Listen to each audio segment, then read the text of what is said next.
Peut-on vraiment faire la guerre pour de l'eau? Alors dans un précédent numéro, nous avons vu que la valeur de l'eau était liée à sa propreté, à son accès, aux usages qui en sont faits.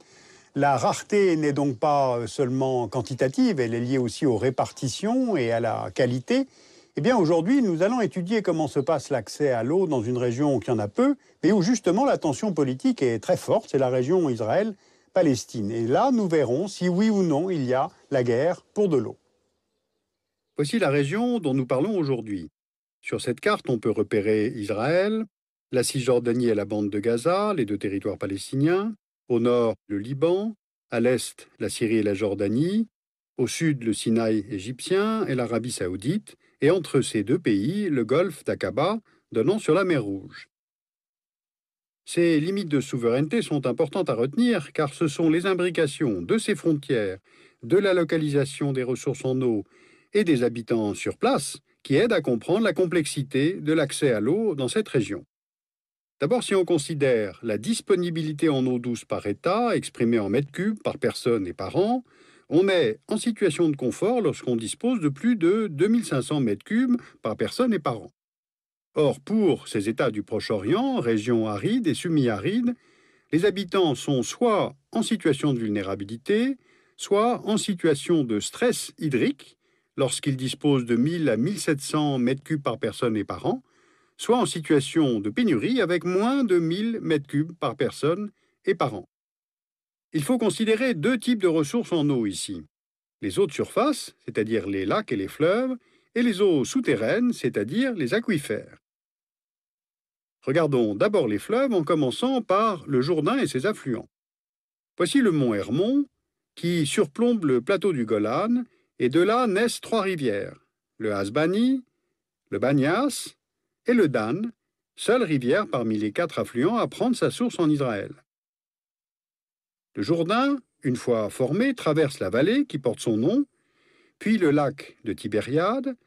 Ensuite, il est rejoint par le Yarmouk, qui prend sa source côté Syrie et forme une partie de la frontière syro-jordanienne, puis la frontière israélo-jordanienne jusqu'au Jourdain.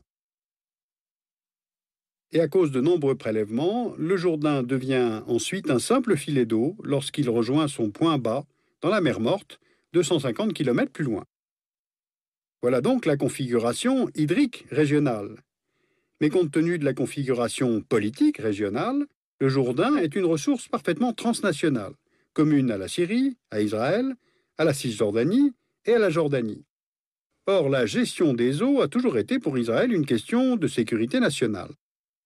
En 1964 s'achève la construction du grand aqueduc national qui vient, à partir du Jourdain, transférer du nord du pays vers le désert de Negev au sud une partie des eaux disponibles. L'aqueduc vient donc prélever chaque année 320 millions de mètres cubes du Jourdain en amont du lac de Tibériade.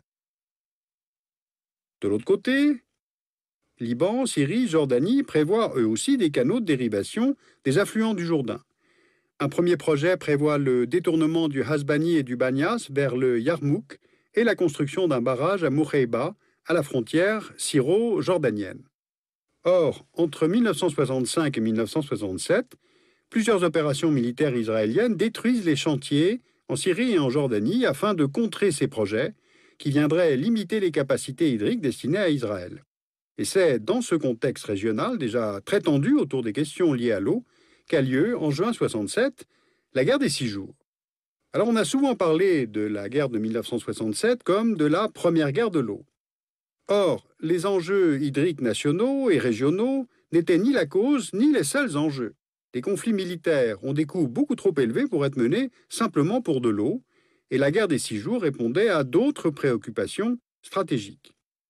En revanche, pour Israël, les gains territoriaux de la guerre de 67 ont largement dessiné le contexte hydropolitique que connaît ce pays aujourd'hui, puisque 57% des ressources en eau d'État hébreu proviennent de territoires situés à l'extérieur des frontières d'avant 67. Avec l'occupation du territoire syrien du Golan, c'est le lac de Tibériade et certaines sources du Jourdain qui basculent sous l'autorité israélienne dans les territoires occupés en Cisjordanie. Cela permet l'accès à la rive droite du Jourdain et aux nappes souterraines. Alors justement, voyons maintenant comment Israéliens et Palestiniens se partagent les aquifères. Le système à cheval entre Israël et les territoires palestiniens est complexe. Il y a deux aquifères principaux, l'un côtier et l'autre montagneux et central. Donc rapprochons-nous de l'aquifère montagneux qui se partage lui-même entre l'aquifère occidental, c'est le plus important, il se recharge en territoire palestinien, mais l'écoulement naturel des eaux se fait vers l'ouest, donc vers le territoire israélien. On voit sur la carte les puits israéliens localisés au-delà de la ligne verte de 1967. L'aquifère du nord, dont les eaux coulent elles aussi vers les plaines israéliennes au nord, et l'aquifère de l'est, dont les eaux coulent vers le Jourdain, donc en Cisjordanie. Vous voyez les principaux puits palestiniens, mais également les points d'eau qui servent à l'approvisionnement des colonies israéliennes. Ces trois aquifères communs recèlent environ 700 millions de mètres cubes par an, soit le double de ce que prélève l'aqueduc national dans le Jourdain.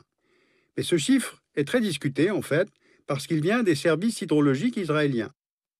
Les aquifères cisjordaniens sont gérés en partie par Mekorot, la compagnie hydraulique nationale israélienne. Donc cela veut dire que celui qui fait le calcul de la statistique est en même temps celui qui décide du partage.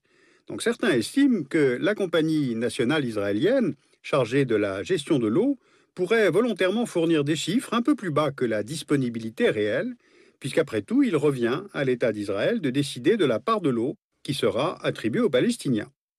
De toute façon, les prélèvements effectués par les Palestiniens représentent 20% de ces ressources, les Israéliens ayant accès donc au reste. De plus, la construction ou la réparation des puits dans l'aquifère palestinien sont contrôlés et nécessitent une autorisation militaire spéciale.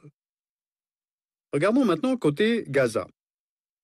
L'aquifère côtier, commun à Israël et Gaza, dispose d'un total d'environ 500 millions de mètres cubes par an, dont 10% se retrouvent sous la bande de Gaza. Cette nappe est soumise depuis longtemps à des pompages excessifs.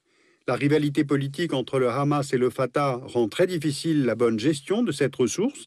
Et résultat, l'aquifère n'a pas le temps de se recharger, comme on dit. Il descend d'environ 15 cm par an.